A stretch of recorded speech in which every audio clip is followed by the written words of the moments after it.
Irmãos, vamos à palavra de Deus. Eu espero que a palavra do Senhor fale conosco nessa manhã. Já falou comigo.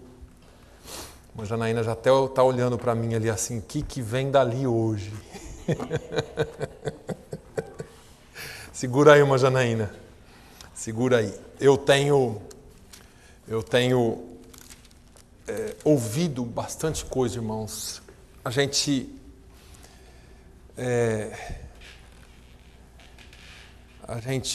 ouve pregações, pastores, conversas, né? E tem tanta coisa acontecendo no mundo. Não dá para desconectar os acontecimentos da Bíblia.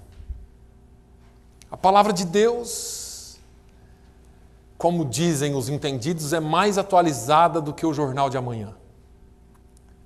As coisas que acontecem hoje já estão previstas. O contexto nos leva às palavras de Jesus. E eu me peguei incomodado essa semana com tanta coisa acontecendo, e a gente tem a sorte, né? Sendo bem fora daquilo que a gente chama de providência, mas pela providência de Deus, nós vivemos em outro país e acabamos nos preocupando com as duas realidades. Você está aqui, você está preocupado com a política, com a economia, com o trabalho, com tudo daqui, com a educação daqui, mas a sua cabeça está na sua nação. E você vê tudo o que está acontecendo e as coisas acontecendo muito rápidas e muito, vou usar um termo aqui, fulo, né? Muito escrachado, muito à mostra. Os valores se perderam por completo. Mata-se por nada, pela sede do poder, pela finança ou por qualquer valor que seja, porque a vida não tem mais valor. Nós não temos mais o valor que Deus colocou em cada um de nós para com o nosso semelhante. Então, eu comecei a ler a Bíblia. Eu comecei a buscar essa semana uma palavra. Eu fui lá para Mateus 24, porque Mateus 24 realmente é uma palavra que nós vamos acabar chegando nela. Eu falei para os irmãos só onde eu fui. Ainda não vou nela hoje. Mas fica aí em Mateus 24. E eu comecei a ler Mateus 24 e me incomodou demais. Eu voltei para o 23 e voltei para o 22 e aí virou uma bagunça, né, na minha cabeça. Falei assim, pastor, mas que história que é essa de Bíblia virar uma bagunça na sua cabeça? Vira, irmão, na cabeça de qualquer um. Porque a palavra de Deus ela é tão profunda e tão direta ao ponto. E a gente se incomoda com isso porque nós vemos o quão distante estamos, às vezes, daquilo que deveríamos estar. Ou quão aquém estamos daquilo que talvez o Senhor espere de nós. Essa semana, alguém em um post de uma igreja, hoje é o setembro de volta para a igreja. Alguém criou isso. É o domingo da volta para a igreja. O que esse povo fez no verão, né? Mas na igreja americana é isso. E aí criaram isso, setembro de volta para a igreja, e hoje é o domingo, onde as pessoas voltam para a igreja. Estavam de férias de Jesus. E aí, voltam para a igreja nesse setembro, e as igrejas anunciam as coisas mais lindas. Quase que hoje eu faltei na igreja, para ir em outra. Estava tão bom o chamado que estava tão... Ia ter todas as programações da igreja, programa disso, programa daquilo, tal. E se você quiser, vem sem café, que nós vamos servir café da manhã antes do culto começar. Falei, pronto, vou lá hoje fazer uma boquinha. E eu já falei para os irmãos aqui da minha preocupação com como apresentamos a igreja ou como conhecemos ou reconhecemos a igreja do Senhor. Essa semana, durante uma prova, eu estava dando um teste para os meus alunos e uma das questões era sobre a igreja. e como que eles viam a promessa de Deus a Abraão cumprida na igreja, e se eles se sentiam parte da promessa de Deus a Abraão. E todos eles disseram que sim. E eu fiquei contente com a primeira parte da resposta. E depois a segunda parte me matou. Porque a visão que nós temos de igreja é a igreja templo, é a igreja de domingo de manhã, onde nós nos reunimos, eu vou à igreja. E não eu sou a igreja. Isso tem afetado demais a perspectiva de crentes, ou dos crentes, ou da igreja no mundo. Estamos vivendo uma época onde vamos à igreja, mas não somos igreja. E aí vamos entrar onde eu gostaria de falar com os irmãos nessa manhã e talvez alguns domingos daqui para frente. Porque eu ia fazer só uma pregaçãozinha. Olha o termo, né? Só uma pregação, só um simples esboço. E o Espírito Santo entrou dentro do meu coração e começou a bater em mim. Porque a hipocrisia, ela chegou a níveis detestáveis diante de Deus. A hipocrisia nossa, da igreja. Vivemos um evangelho manco. Nós vamos falar disso eventualmente. Paulo, escrevendo aos Colossenses, diz: da forma como recebestes, andai também nele. E aí, se você recebe um evangelho manco, você anda num evangelho manco. Se você recebe o evangelho de ir para a igreja tomar café da manhã e ter os seus programas, a noite da pizza, a noite do sorvete, a sopa, no frio, e tudo aquilo que nós fazemos, que eu não sou contra nada disso, mas se isso define igreja para nós, estamos no caminho errado. Aí nós vamos entrar no contexto de Mateus 22, 23 em diante, e vamos ver Jesus falando várias coisas aqui que vão mexer um pouquinho com a gente. E me desculpe, mais uma vez, eu falo só o que o Espírito Santo coloca no meu coração. Eu não consigo chegar aqui e trazer uma palavra que Deus não tenha falado comigo primeiro. E a minha desculpa não é por pregar a palavra de Deus, a minha desculpa é que talvez você possa se sentir um pouco doído por causa da palavra de Deus. Então, não se doa.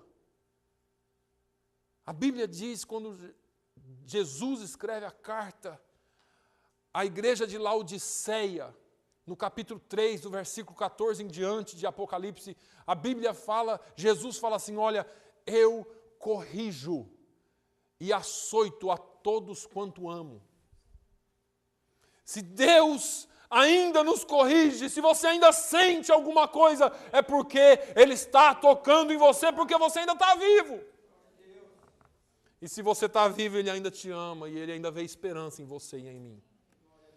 Deus ainda quer cumprir o plano dEle nesta cidade, através da sua e da minha vida. Pastor, nós somos só uma igrejinha. Jesus virou o mundo de cabeça para baixo com 12 homens que se renderam por completo na sua presença. Vamos lá, Mateus 23. Eu vou um pouco para frente, um pouco para trás. Nesse contexto de Mateus, nos últimos capítulos de Mateus, é onde Jesus fala com os saduceus e diz assim: olha, errais por não conhecer as Escrituras e nem o poder de Deus. Nós erramos por não conhecer as Escrituras. E quando não conhecemos as Escrituras, não conhecemos o poder, porque eu já citei aqui hoje, Paulo falando aos Coríntios, que o Evangelho é loucura para que os que perecem, mas é poder de Deus para todo aquele que crê. A palavra de Deus é poderosa em si. Os programas auxiliam, mas a palavra de Deus é que tem que ter um papel principal na igreja e na vida do crente. Em Mateus 23, Jesus começa a falar com a multidão e com os seus discípulos. Lembre-se que dentro dessa multidão havia um grupo de fariseus. Os fariseus eram uma casta religiosa do judaísmo. Se hoje nós fôssemos falar dos fariseus, seriam os ortodoxos.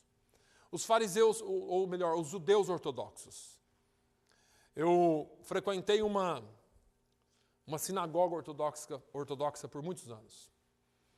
E eu conheci homens das barbas grandes, das franjas dos cabelos grandes e das franjas das roupas alongadas, que eu também usava, mas não alongado, usava o normal, mas tinha uns que usavam bem longo, porque eles queriam mostrar a santidade deles e o respeito à religião e a Deus. Homens que no sábado não engoliam a saliva, porque tinha que jejuar. Olha o ponto que a religião nos leva. Então Jesus vai falar alguma coisa sobre isso aqui. Mateus 23 diz assim: então Jesus falou à multidão e aos seus discípulos, dizendo: na cadeira de Moisés estão assentados os escribas e fariseus. Observai, pois, e praticai tudo o que vos disserem, mas não procedais em conformidade com as suas obras, porque dizem e não praticam. Pois atam fardos pesados e difíceis de suportar, e os põem sobre os ombros dos homens. Eles, porém, nem com o dedo querem movê-los. E fazem todas as obras a fim de serem vistos pelos homens, pois trazem largos filactérios, e alargam as franjas das suas vestes, e amam os primeiros lugares nas ceias e as primeiras cadeiras nas sinagogas, e as saudações nas praças, e os serem chamados pelos homens Rabi, Rabi. Vós, porém, não queirais ser chamados Rabi, porque um só é o vosso mestre, a saber, o Cristo, e todos vós sois irmãos. E a ninguém na terra chameis vosso Pai, porque um só é o vosso Pai, o qual está nos céus. Nem vos chameis mestres, porque um só é o vosso mestre, que é o Cristo. Porém, o maior dentre vós será vosso servo. E o que a si mesmo se exaltar será humilhado, e o que a si mesmo se humilhar será exaltado. Mas ai de vós, escribas e fariseus hipócritas, porque fechais aos homens o reino dos céus. E nem vós entrais, nem deixais entrar aos que estão entrando. Ai de vós, escribas e fariseus hipócritas, pois que devorais as casas das viúvas sob pretexto de prolongadas orações. Por isso, sofrereis mais rigoroso juízo. Ai de vós, escribas e fariseus hipócritas, pois que percorreis o mar e a terra para fazer um prosélito, e depois de o ter desfeito, o fazeis filho do inferno, 2 vezes mais do que vós. Ai de vós, condutores cegos, pois que dizeis: qualquer que jurar pelo templo, isso nada é, mas o que jurar pelo ouro do templo, esse é devedor. Insensatos e cegos, pois qual é maior, o ouro ou o templo que santifica o ouro? E aquele que jurar pelo altar, isso nada é, mas aquele que jurar pela oferta que está sobre o altar, esse é devedor. Insensatos e cegos, pois qual é a maior, a oferta ou o altar que santifica a oferta? Portanto, o que jurar pelo altar, jura por ele e por tudo que sobre ele está. E o que jurar pelo templo, jura por ele e tudo e por aquele que nele habita. E o que jurar pelo céu, jura pelo trono de Deus e por aquele que está assentado nele. Ai de vós, escribas e fariseus hipócritas, pois que dais o dízimo da hortelã, do endro e do cominho, e desprezais o mais importante da lei, o juízo, a misericórdia e a fé. Deveis, porém, fazer essas coisas e não omitir aquelas. Condutores cegos, coais um mosquito e engolis um camelo. Ai de vós, escribas e fariseus hipócritas, pois que limpais o exterior do copo e do prato, mas o interior está cheio de rapina e de iniquidade. Fariseu cego, limpa primeiro o interior do copo e do prato, para que também o exterior fique limpo. Ai de vós, escribas e fariseus hipócritas, pois que sois semelhantes aos sepulcros caiados, que por fora realmente parecem formosos, mas interiormente estão cheios de ossos de mortos e de toda imundícia. Assim também vós exteriormente pareceis justos aos homens, mas interiormente estáis cheios de hipocrisia e iniquidade. Ai de vós, escribas e fariseus hipócritas, pois que edificais os sepulcros dos profetas e adornais os monumentos dos justos e dizeis, se existíssemos no tempo dos nossos pais, nunca nos associaríamos com eles para derramar o sangue dos profetas. Assim, vós mesmos testificais que sois filhos dos que mataram os profetas. Enchei vós, pois, a medida de vossos pais. Serpentes, raça de víboras, como escapareis da condenação do inferno? Só até aí por enquanto. Boa palavra, tranquila, palavra de vitória para as nossas vidas hoje, amém? Glória a Deus. Jesus está fazendo um discurso corriqueiro dele. É interessante que, eu quero aqui fazer uma conexão com o que eu falei, Jesus servia comida. Jesus fazia milagres. Isso era um atrativo para o reino. E uma libertação, porque nem todos que foram curados foram salvos. Nem todos que comeram das multiplicações foram salvos. Ouviram a palavra de Jesus, nem por isso foram salvos. Né? E parece que hoje é a mesma coisa. Eu conheço, como eu disse, várias igrejas. Não sou contra as coisas que fazem para atrair. Mas eu acho que o foco principal deve ser a palavra de Deus e a adoração ao seu nome. O foco principal da igreja de Jesus deve ser viver a palavra e não vivermos as obras. Com as devidas proporções, é claro. Nesse discurso, Jesus denuncia os fariseus nas suas práticas absurdas, nas suas práticas erradas, e os corrige duramente, apesar de que ele não foi ouvido. Os fariseus, cada vez que Jesus denunciava suas práticas, odiavam mais Jesus. Porque a palavra aqui não é boa. A palavra aqui não é mansa. O certo é que nós precisamos entender que não só somos imitadores de Cristo ou deveríamos ser, como quando estamos caminhando para o lado errado, nós temos que ouvir a palavra de Deus. Hoje de manhã o pastor pregou aqui que às vezes Deus tem que jogar água na cara da gente, ou dar um tapa, na cara da gente, para a gente... Nossa, eu sou crente ainda. Acordar da nossa inércia. E às vezes nós estamos inertes mesmo. Eu me lembro uma vez, eu estava dando um curso, fácil, salvamento em altura, e um aluno começou a descer e travou. Acontece demais. Só que não tem mais como você trazer o cara de volta. Ele vai ter que descer, mas ele está no 14º andar. E ele vai ter que descer pelo lado de fora. E esse cara travou. E ninguém conseguia trazer o sujeito de volta, porque ele era pesado. E aí, nós tivemos que acordar o cara. Então, um dos instrutores foi lá, deu uns 2 tapas na cara dele, e ele acordou daquela inércia dele e desceu bravo demais. Como que bate na minha cara, eu sou homem, e isso... E às vezes nós temos esse orgulho, porque às vezes Deus tem que fazer a mesma coisa com a gente. Travamos no meio do caminho. As lutas vêm, os problemas vêm, e aí você começa a se enganar e se desviar daquilo que é o propósito de Deus para nós. O propósito é descer, é cumprir a sua missão. E se você não cumprir, alguém vai ter que bater na sua cara de vez em quando. O Espírito Santo vai ter que jogar um balde de água em você e falar assim, volta para a realidade. Isso que você está vivendo não é a realidade. Nós precisamos ser acordados de vez em quando e Deus nos chama a isso.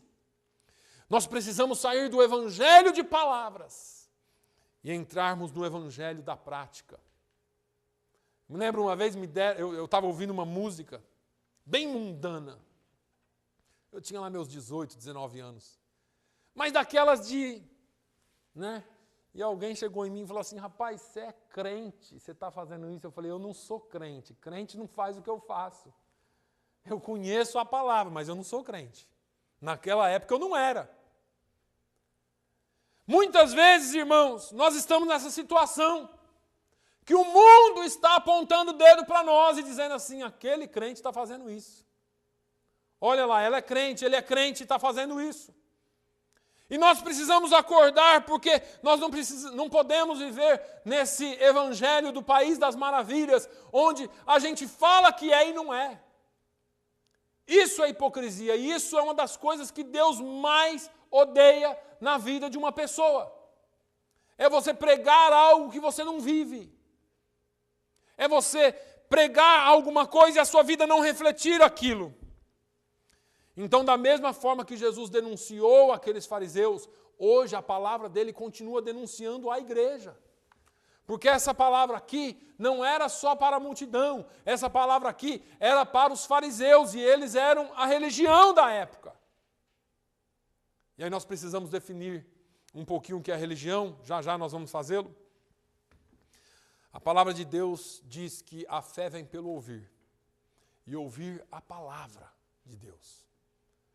A fé é por aqui, é prestando sentido.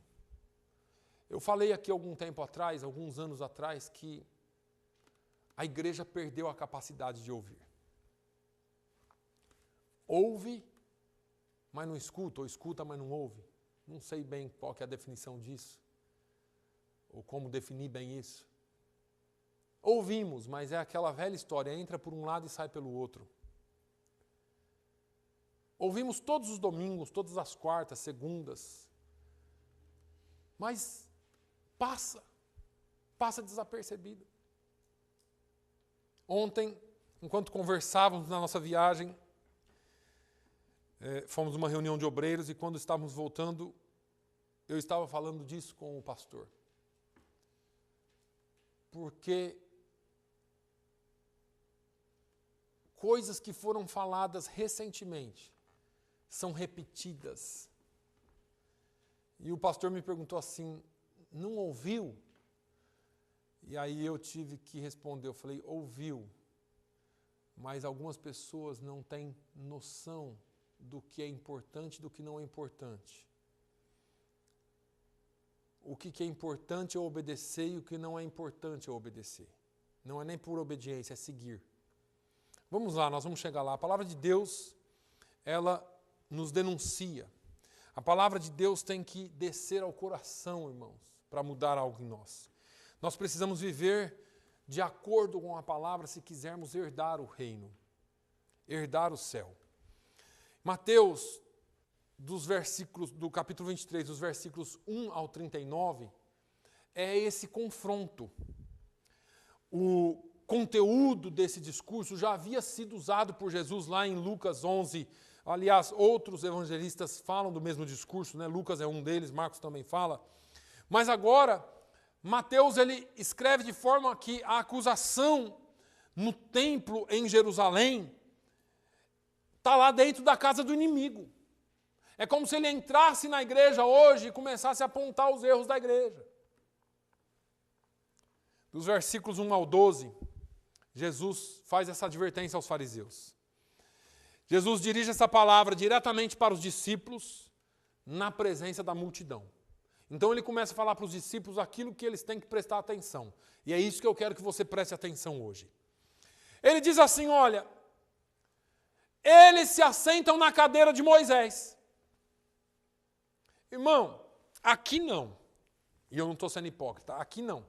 Mas no Brasil tem uma briga de foice para ver quem que vai ser pastor, quem vai ser obreiro.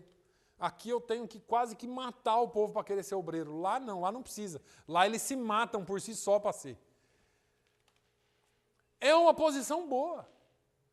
Paulo fala a Timóteo que se alguém deseja o episcopado, excelente obra deseja. Não é um negócio ruim.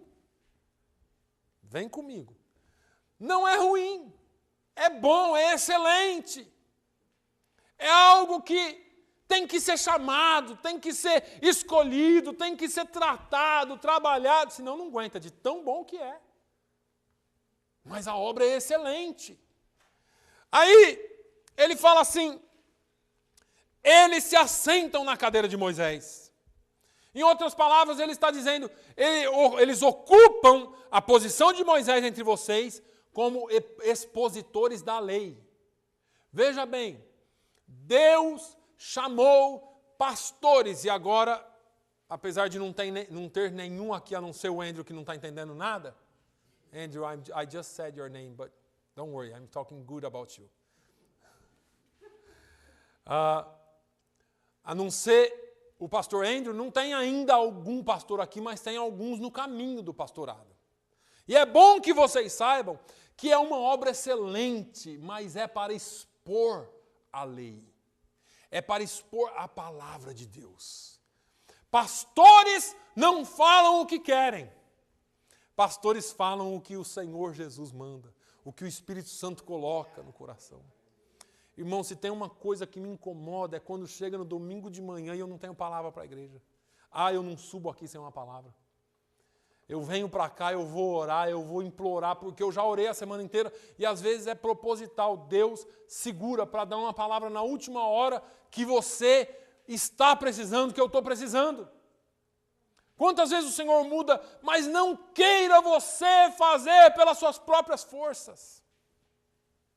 Não queira você pensar que você consegue.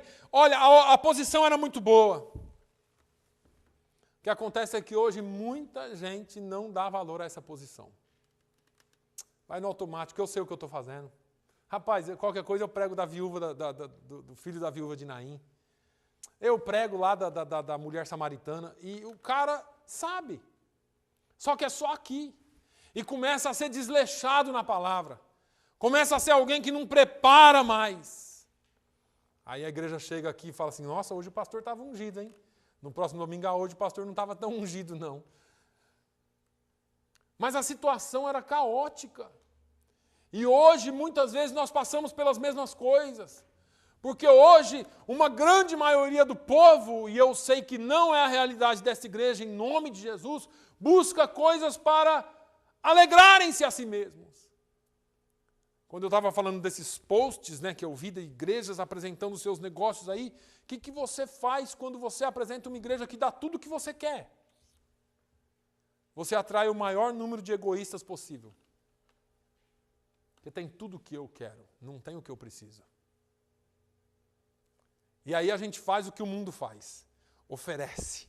Pode vir aqui que aqui o pastor não usa terno e gravata. Aliás, isso aqui é uma coisa minha e não é um negócio que te leva para o céu ou não. E eu não estou falando mal de ninguém aqui. Mas você pode ver aqui que o pastor hoje veio com a calça rasgada. Aliás, o pastor prega com a calça rasgada. O pastor lá é fashion. Eu não estou falando contra, irmãos. Eu estou falando que às vezes a gente desce tanto para agradar. Faz tanta coisa. Eu não estou dizendo um evento especial. Porque às vezes você vai fazer um evento com adolescente, com jovem. Legal, vamos lá. Eu me lembro quando eu encontrei a irmã Janaína e o irmão Marcelo no parque, eu estava de bermuda e tênis evangelizando. E eu acho isso legal, não tem problema nenhum. Nós estamos aqui vivendo livres, isso não é legalismo. O que eu estou dizendo é que às vezes nós misturamos muito as coisas e queremos agradar todo mundo e não é assim que fazemos. Nós temos a responsabilidade de expor a palavra de Deus para a igreja. E a minha questão, muitas vezes, é que muitos pastores e líderes, e às vezes eu me incluo, conhecem a verdade, até ensinam a verdade, mas vivem a mentira.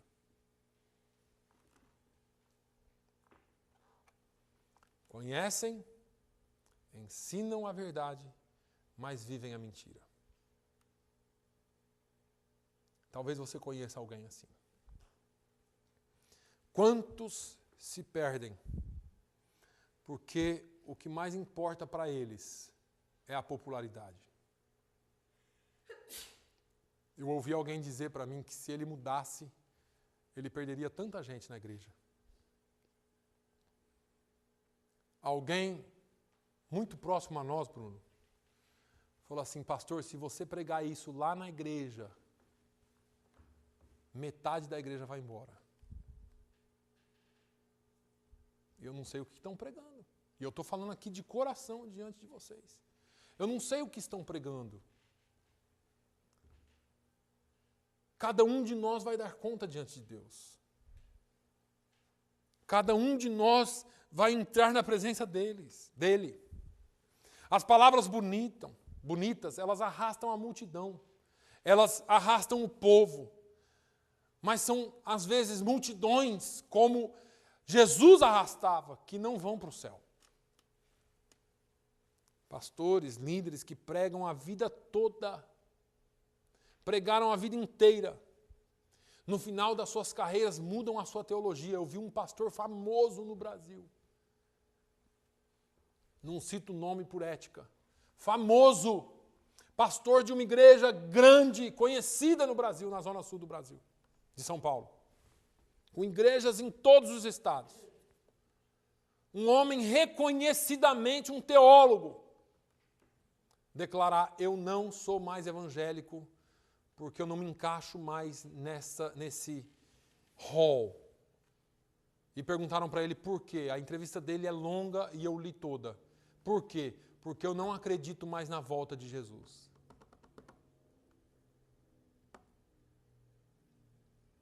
E assim as pessoas vão mudando as suas teologias. Jesus não vai voltar como pregam por aí, como eu preguei a vida inteira. Gálatas 6:7, não erreis. Deus não se deixa escarnecer. Tudo que o homem plantar, ele também vai colher. É simples assim. Eu sempre cito aqui o texto de Mateus, capítulo 7, versículos 21 ao 23. A partir do versículo 21 você pode ler. Nos versículos 21 ao 23 diz assim, nem todo que me diz Senhor, Senhor, entrará no reino dos céus, mas aquele que faz a vontade de meu Pai, que está nos céus. Muitos me dirão naquele dia, Senhor, Senhor, não profetizamos nós em Teu nome?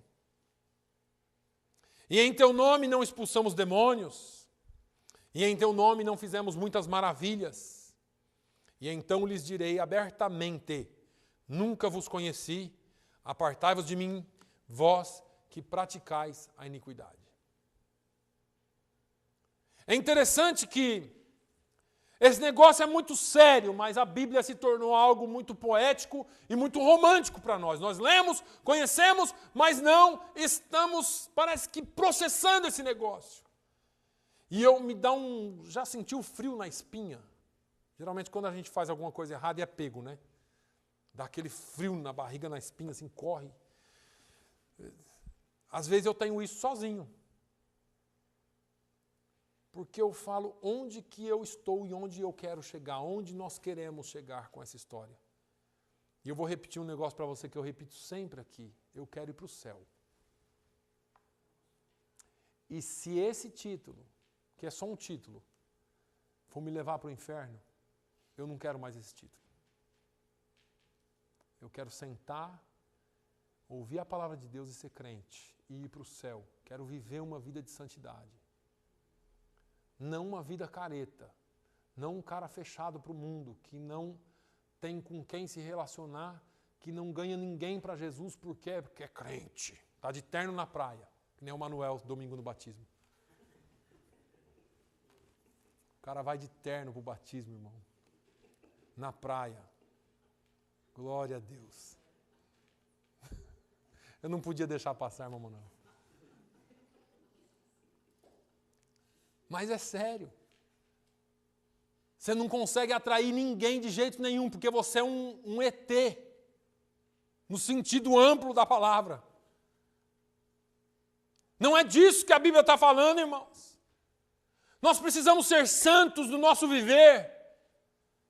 Eu preguei aqui sobre Colossenses 3, 2 semanas seguidas, sobre como nós devemos andar, como o Senhor espera que você se comporte, como que você tem que ser para com o mundo, para com os da fé, para com todos, como que a nossa vida tem que refletir Jesus. Ele vai dando verbos lá, buscai as coisas que são de cima, pensai nas coisas que são de cima, despojai-vos do velho homem, vestivos do novo homem, não mintam uns para com os outros, mas fale a verdade. É isso que o Senhor espera de nós.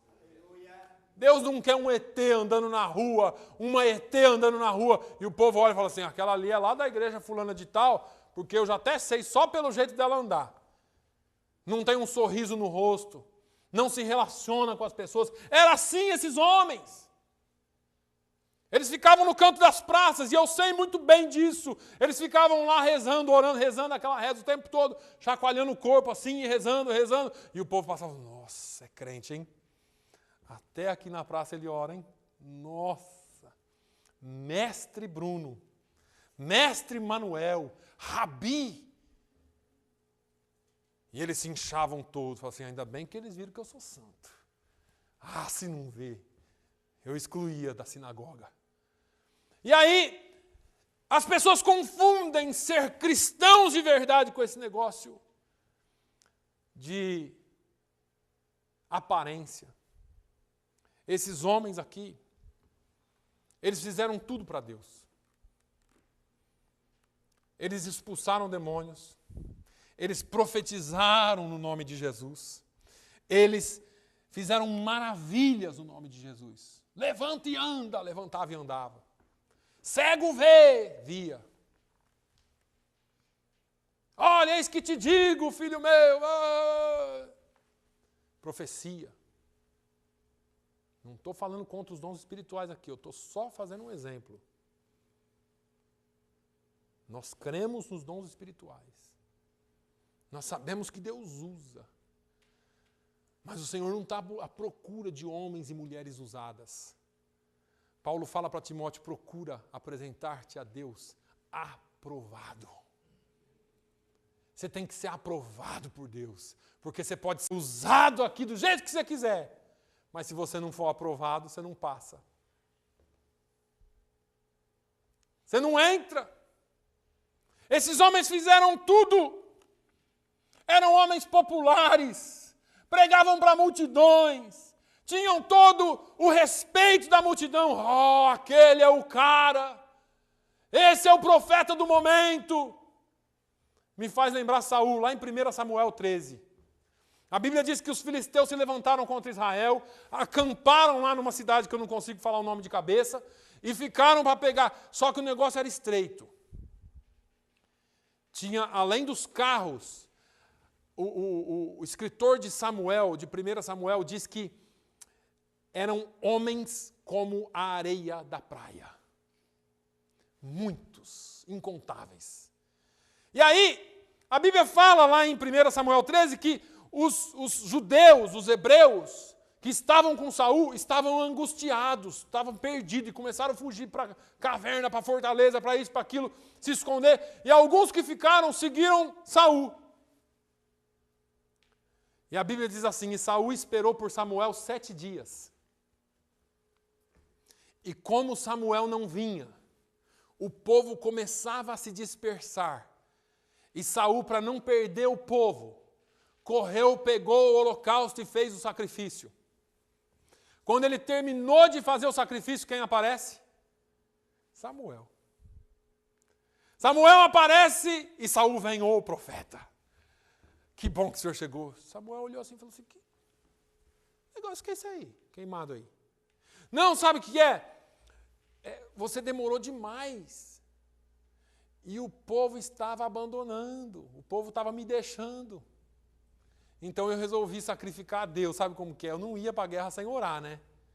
E aí vem todas as desculpas, né?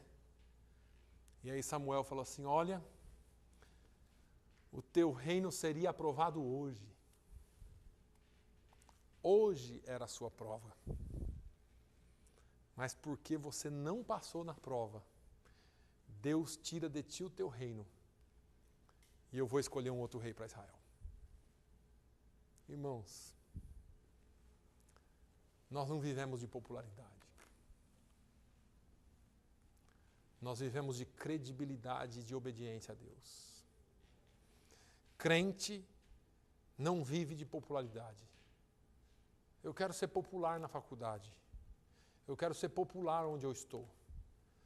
E aí vem as desculpas, não é, porque você sabe, porque tem que falar de Jesus e tal. Não, você pode ser só você mesmo, cristão fiel a Deus. Porque se você apresentar uma igreja ou a sua vida como igreja que estão apresentando por aí, eu não preciso ir na igreja para tomar café da manhã. Eu amo Dunkin' Munch, estou fazendo propaganda de graça aqui. Eu amo o Cathy's, melhor café da região. Não preciso ir na igreja comer Dunkin', nem tomar café.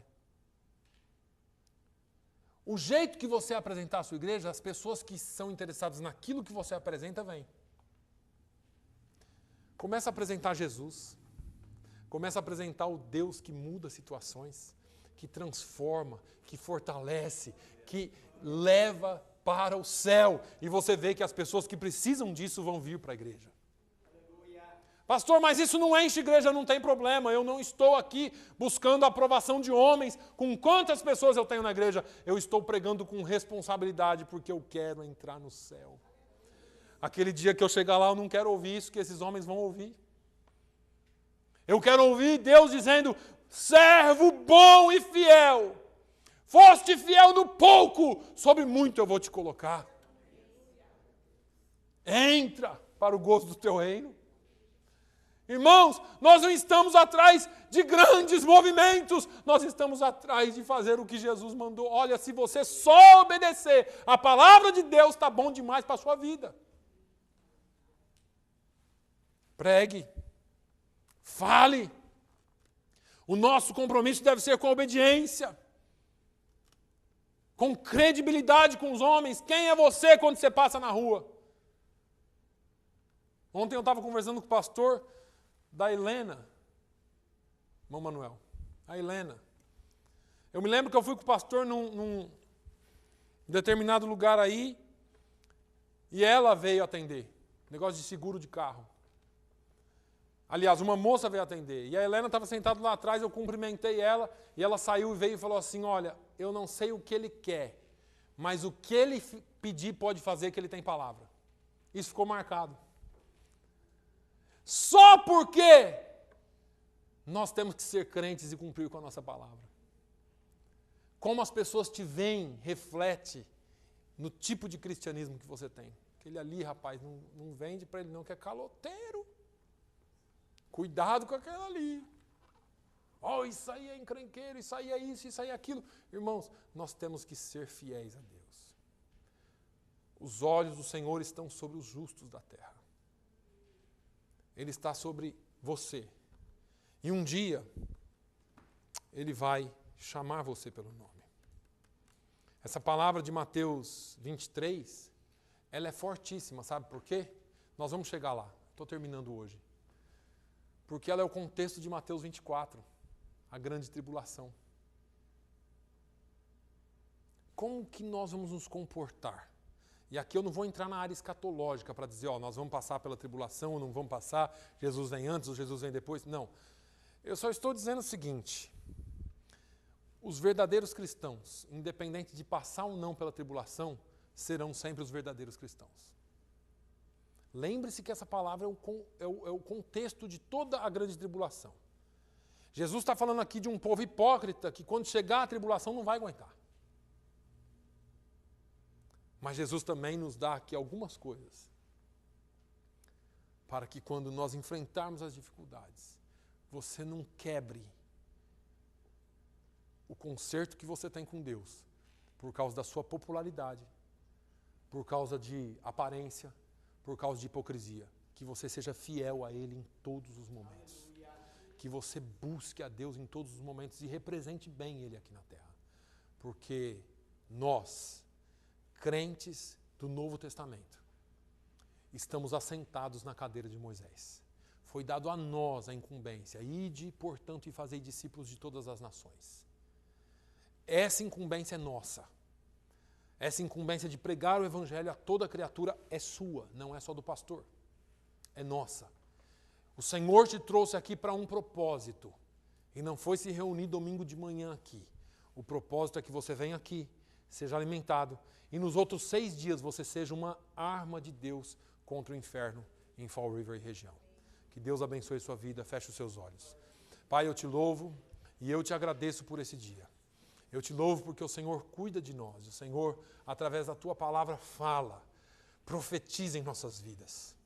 Meu Deus, obrigado, porque quando o Senhor nos chama a atenção, é porque nós estamos precisando ouvir a Tua voz.